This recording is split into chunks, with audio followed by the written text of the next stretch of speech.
Good afternoon, traders. It's Nick Massandre with Market Tea Leaves. I'm here to talk with a gentleman that I consider to be a legendary trader, if you will, or someone I consider to be a legend in the field of online trading. His name is Mr. Markus Heitkoetter. He's the CEO of Rockwell Trading, and in my opinion, I think he has a very fascinating and very interesting story to tell. Markus is not a native-born American. You will find that out as soon as he speaks, without question. But he is in fact living proof that anyone with desire, the will, the fortitude, if you will, to master the field of trading can do it. So, Markus, you have you worked at you have a very interesting background in the fact that you worked in the technology field and used to work for, I guess, IBM Global Services, if you will. What persuaded you to go after trading in terms of a career move or a business endeavor? Well, Nick, first of all, thanks a lot for having me here today. It's an honor to be on the show. And yeah, I mean, you see, I was always fascinated with trading. In fact, my first trade I did when I was 18, when I was still in high school. Wow. See, in Germany, the legal age to open really a trading account was 18. And this was done through a bank. It was through Deutsche Bank. Right. So as soon as I turned 18, I actually used all my disposable income, which was around 50 Deutschmark. It's maybe the equivalent of $50. Right. Opened this brokerage account and bought one share of VW. Mm. And this was back in 1996. No, sorry, 1989. This was Wow. back in 1989. So we didn't have cell phones. We didn't have live quotes or anything like this. Mm-hmm. So what I did is the next day, since I was still in school, I ran to a payphone, okay, insert the 20 cents, called my broker and said, hey, how's it going? So I did this in the morning. I did this during lunch. I did it in the afternoon. I did it 3 times a day. Finally, on the third day, my broker said, Markus, how much money do you want to make on this stock?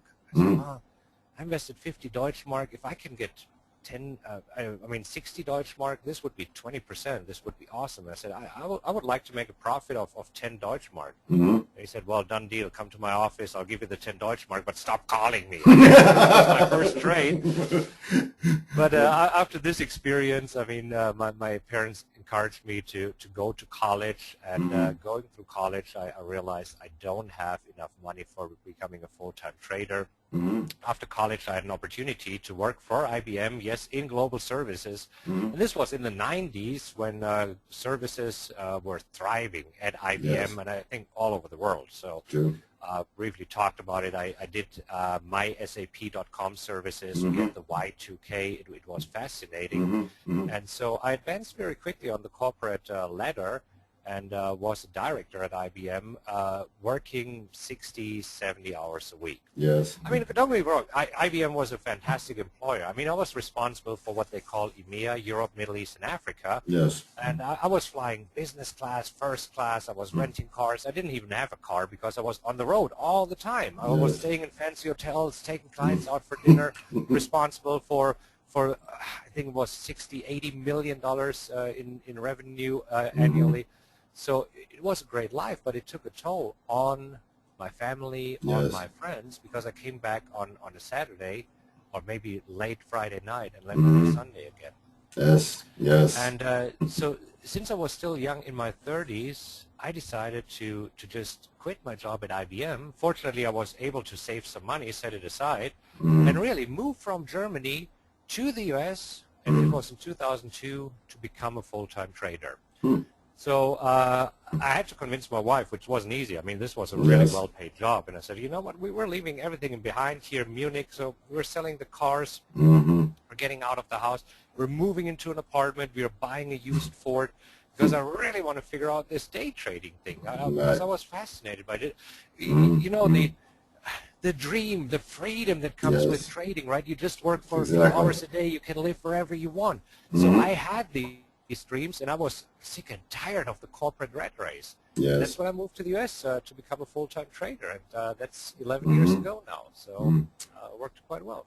That's very interesting, Markus, because actually you and I do, as we spoke earlier, I mean, you and I do share a lot in common because I worked for SAP I worked for SAP in the United States, and I joined them. I think I was 65th person hired by SAP in the U.S. And this is going back to like 1990.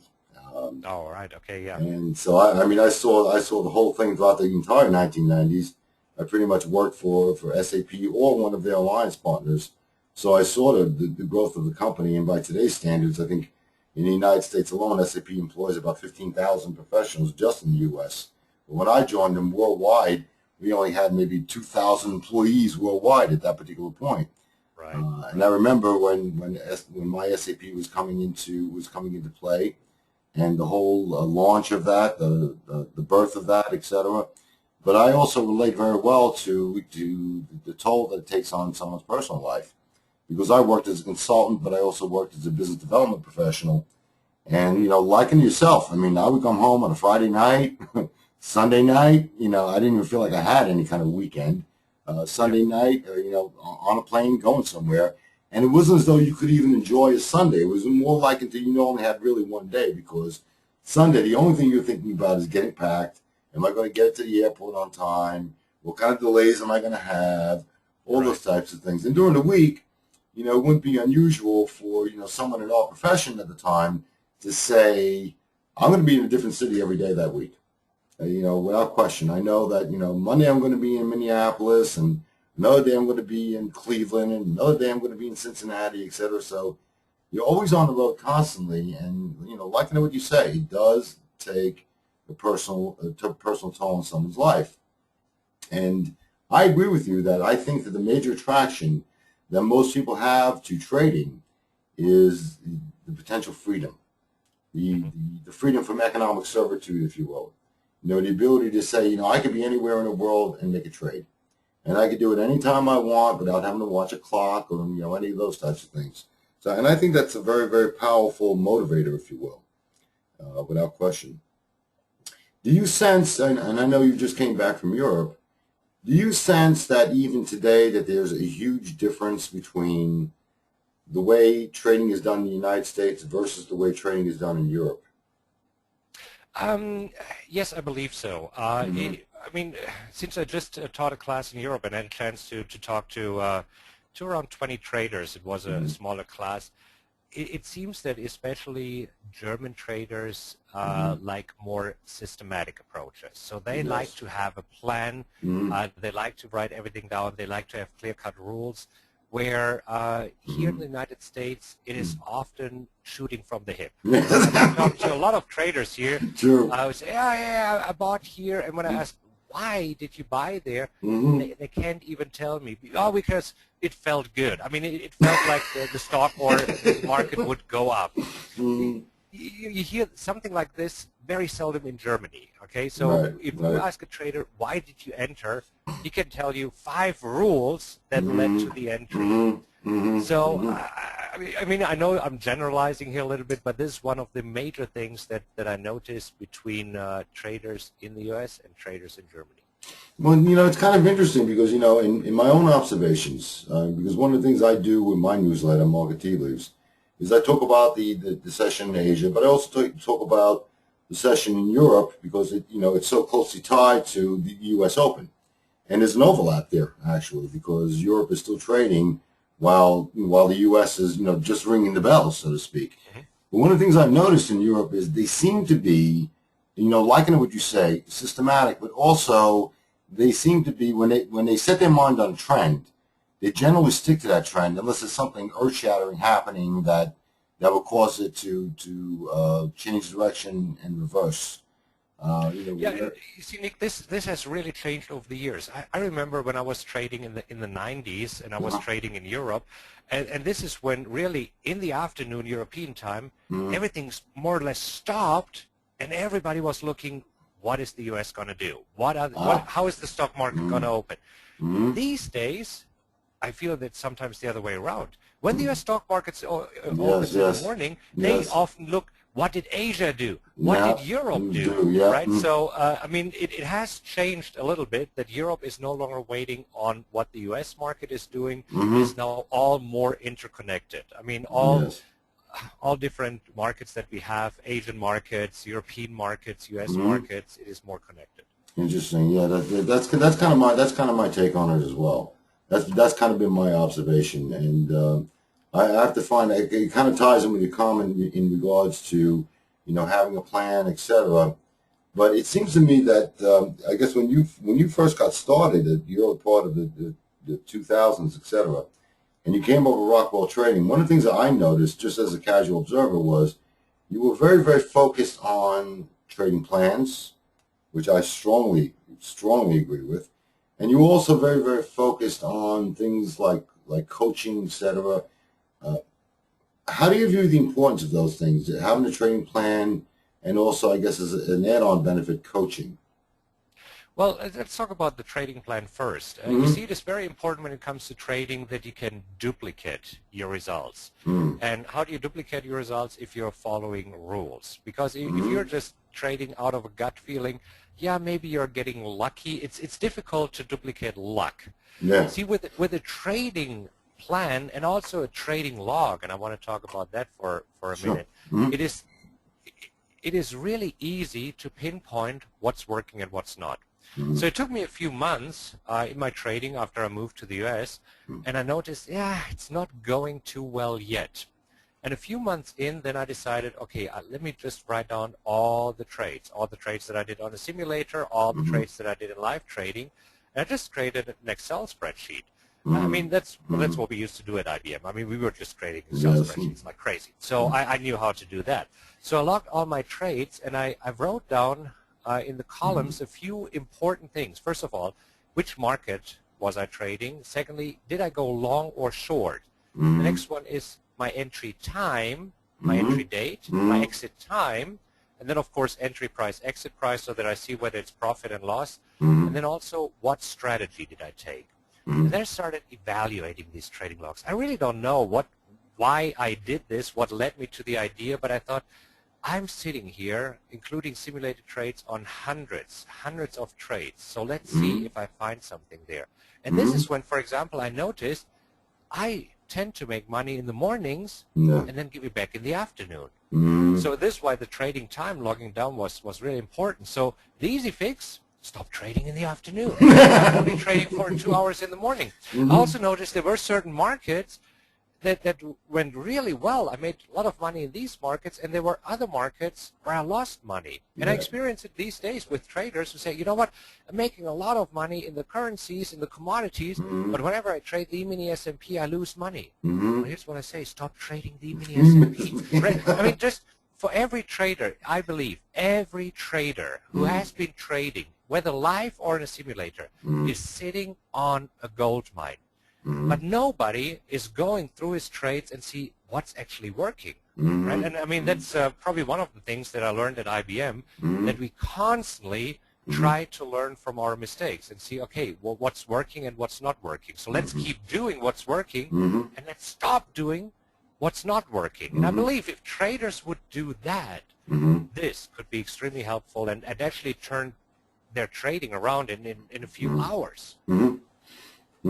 I know. I would agree with that. I would wholeheartedly agree with that because I believe in trading at specific times of the day myself. And like yourself, I generally tend to trade early in the morning, and I don't like to trade in the afternoon because typically, anything can happen in the afternoon. It becomes a bit more volatile because you can kind of plot out and get a sense and feel as to market direction early in the morning, but during a trading day, anything can happen.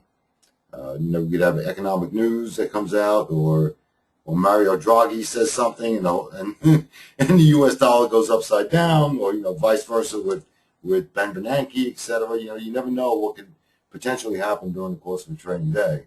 Um, but how important do you feel the coaching aspect of it is? Because I remember, when you first got started with Rockwell Trading, it was one of those things that you really tried to push people into, getting more coaching, getting more involved with, establishing a trading journal, establishing a trading plan, etc.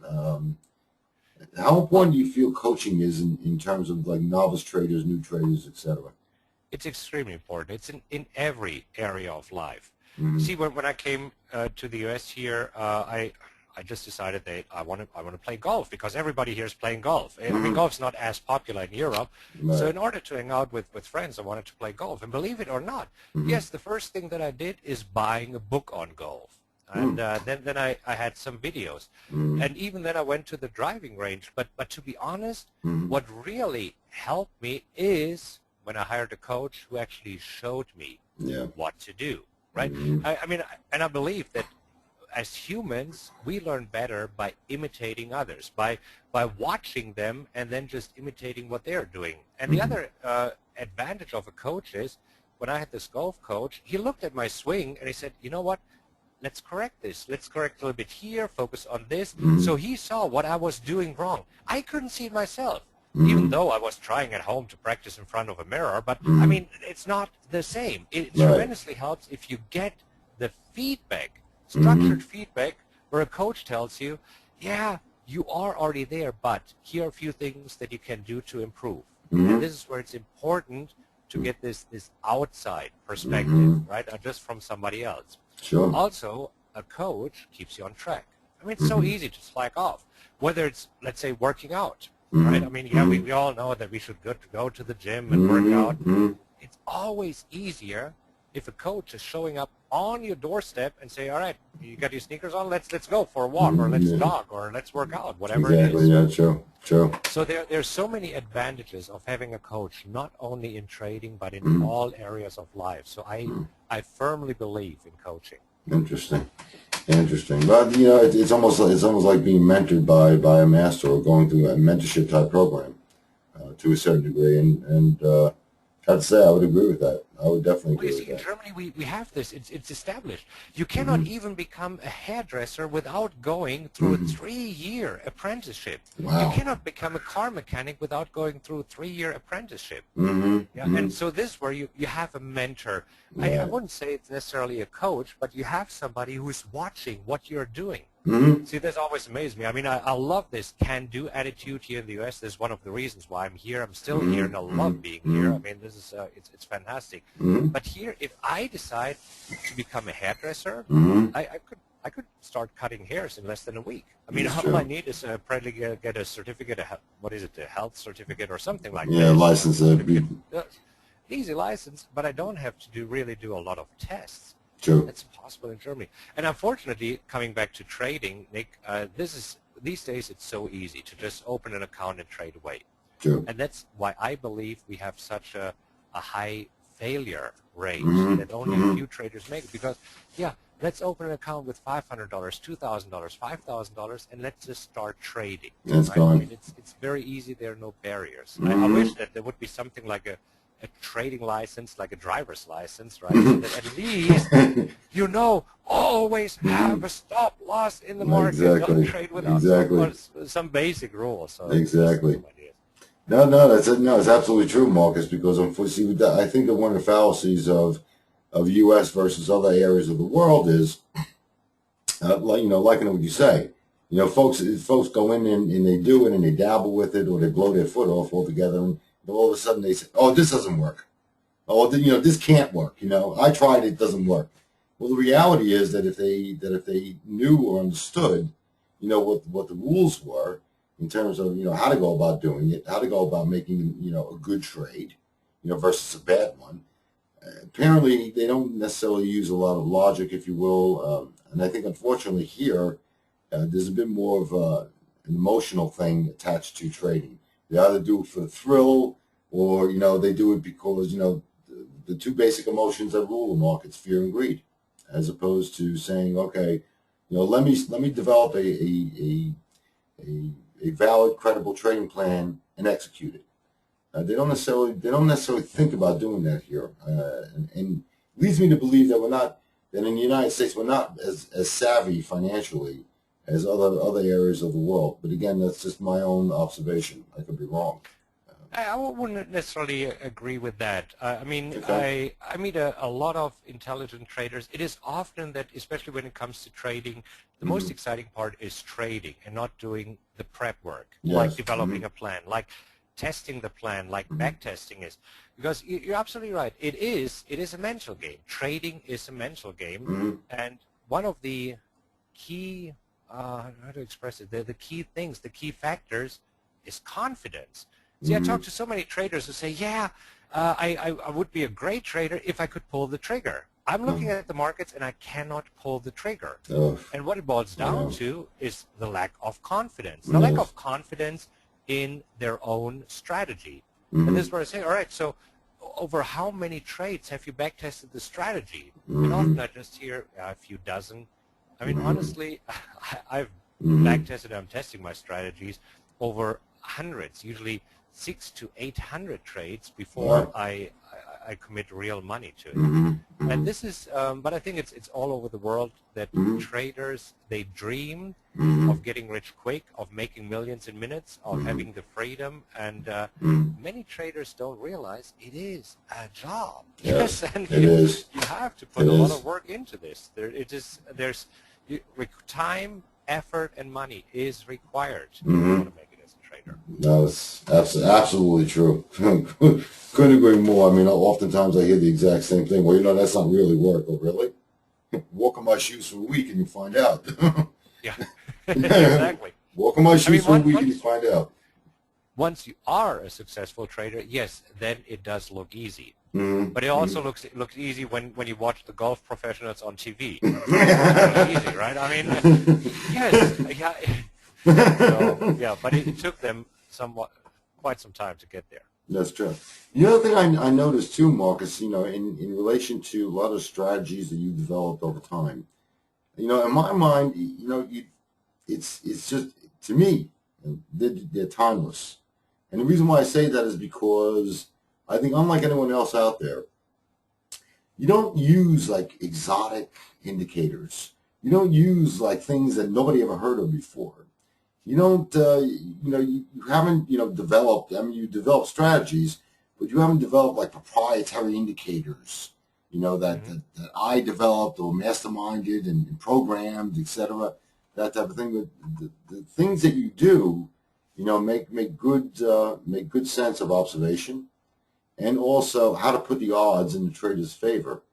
For example, like your ping pong strategy, things of that nature, which I have to say, I mean, that strategy made me realize, okay, you know what, I need to be looking at either range bars or Renko bars, one way or the other, because at least I'm going to know that when that bar closes, where it's going to open up next. All right. And I thought that those were extraordinarily good lessons. But I guess what is your take on a lot of these exotic type of indicators, if you will? Well, you see, Nick, right now, every trader in the world is getting the exact same information from the exchange. We're getting the so-called time and sales. We're getting a timestamp, we're getting a price, and we're getting volume information. And what we try to do as traders is somehow interpret this data. And that's all there is. It's a timestamp, it's a price, and finally it's a volume. And we are trying to interpret the data and start displaying it on our screens to make it easy for us to make a decision whether we should buy or sell or stay on the sidelines, whether we should open a position or close a position. And I've tried complicated, believe me. I've tried complicated indicators. I've tried several years of my life, I think it was between 2 and 3 years, to develop my own indicators when I realized all you need, it boils down to the basics. Yes, we want to buy when the market is going up and sell when it's going down, right? I'm not trying to capture bottoms and tops. I tried to do this, and oh my gosh, I got a bloody nose. I know. I know.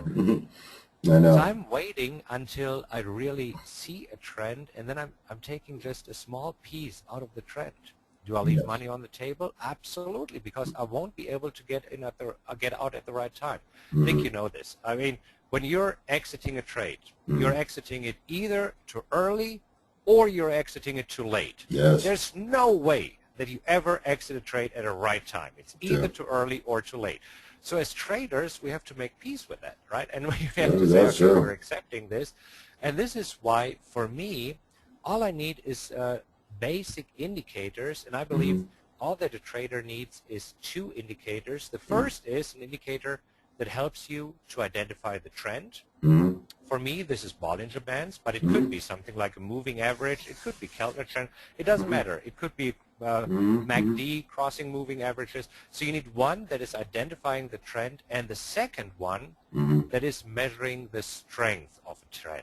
And I like to use the RSI for that, to measure the strength of a trend. And I use it slightly differently than Wals Wilder suggested. You can use the ADX, you can use anything else, but if you as a trader know whether there is a trend or not, and you can measure the strength of the trend, I believe that you can easily take advantage of this, because as soon as the trend gains momentum and gains strength, you're getting in, and if it loses momentum, you're getting out before the market turns around. Exactly. Yeah, because all too often a lot of people try or want to put it on autopilot and say, well, I'll just come back in 2 hours and count up my money. Well, even worse, right? I mean, they put it on autopilot and say, okay, now money is just magically deposited in my account. I'm going on a vacation. Exactly. We know that it doesn't work. We know that it doesn't work. You see, they're the big guys, like Goldman Sachs, Deutsche Bank, Citibank. Sure. They're employing hundreds or thousands of traders. Don't you believe that they would love to get rid of these traders, especially since we hear about these rogue traders who are losing millions or multi-millions?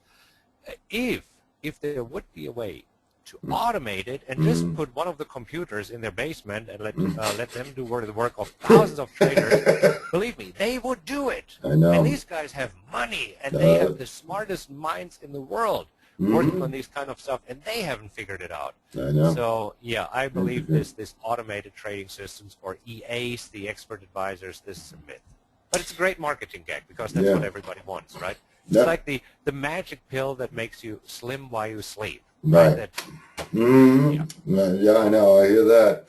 Now, recently, in recent years, I guess in the last 4 to 5 years, if you will, there's been a lot of talk about, HFTs, algorithmic trading, et cetera, things of that nature. And some people have said that, in Europe, it's about 30 to 40% of the trading volume. Here, the statistics seem to be a bit higher. It's more likened to 60 to 70+% of all trading volume is done via HFT trading or algorithmic tradings, etc. What are your thoughts regarding that? Do you think that that's something that is a fad or something that's pretty much here to stay? Well, you see, we're definitely experiencing it in the market. The markets are more choppy than ever. There are several factors that attribute to the choppiness, but I remember when I was trading in the late 90s or even early 2000s, I mean, this is when we had beautiful trends. Yes. But I just recently, because I recently moved, I found my old statements from Refco. I was with Refco, when was it, back in 98. And I was paying $25 a round turning.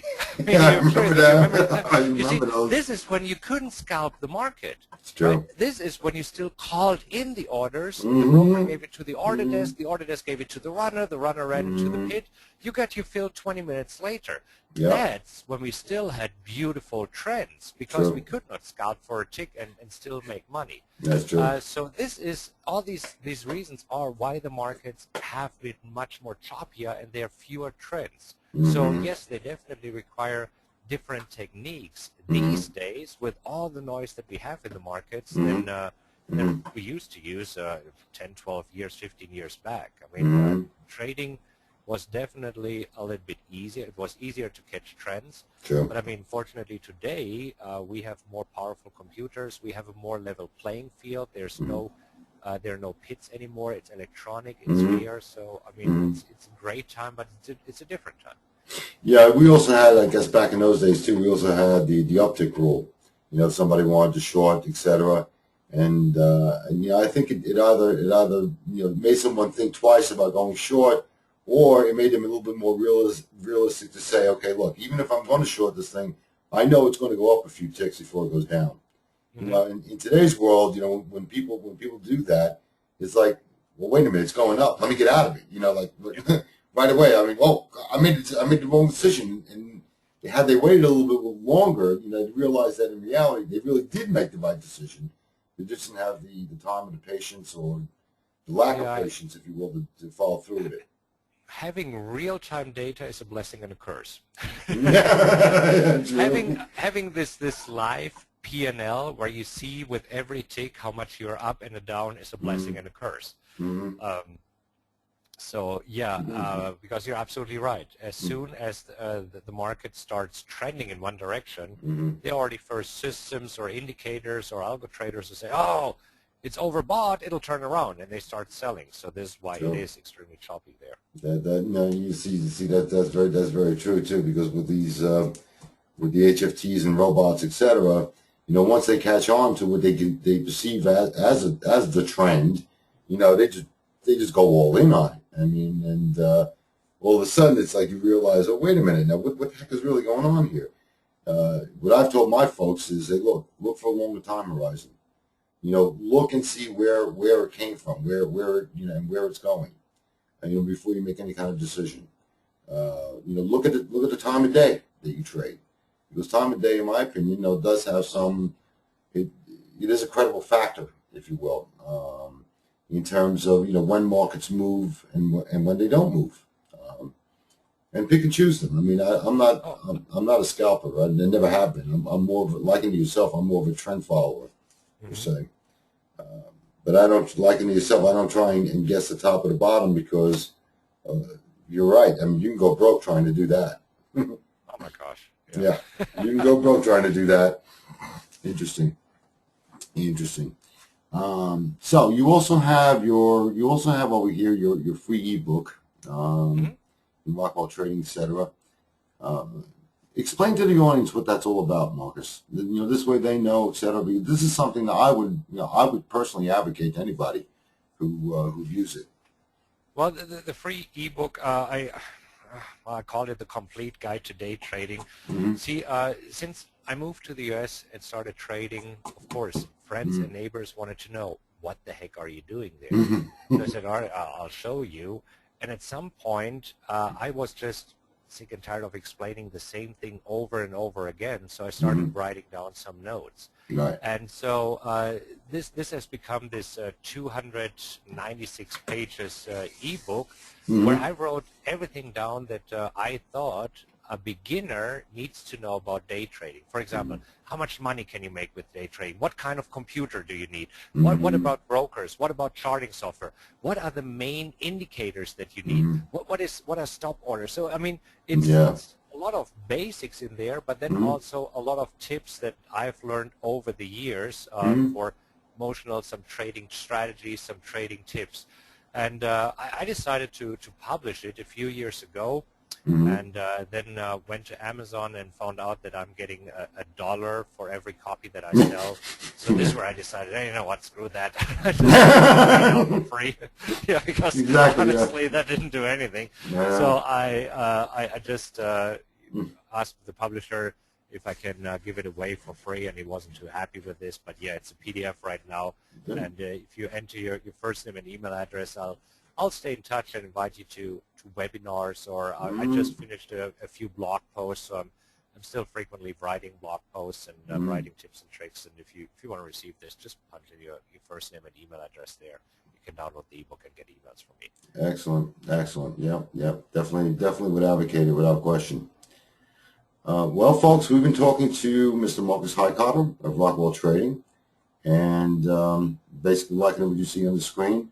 He does offer a free ebook, the Complete Guide to Day Trading. I do recall prior versions of it. I've read them myself. I would strongly advocate anyone who's interested in trading or has some level of interest in it, come here first. Take a look at this first. Because one of the things that I will say about Rockwell Trading and Marcus in general, he's going to be very, very straight up with you. He's going to be very, very forthright. He's going to be very honest with you in terms of what it is, what it's all about, what's required, things that you have to do, things that you need to think about, etc. So, Marcus, I have to tell you, I thank you very much for your time. I think that this has been a very enlightening discussion, and look forward to many more with you. All right, fantastic, Nick. Thank you so much for having me here today. Not a problem at all.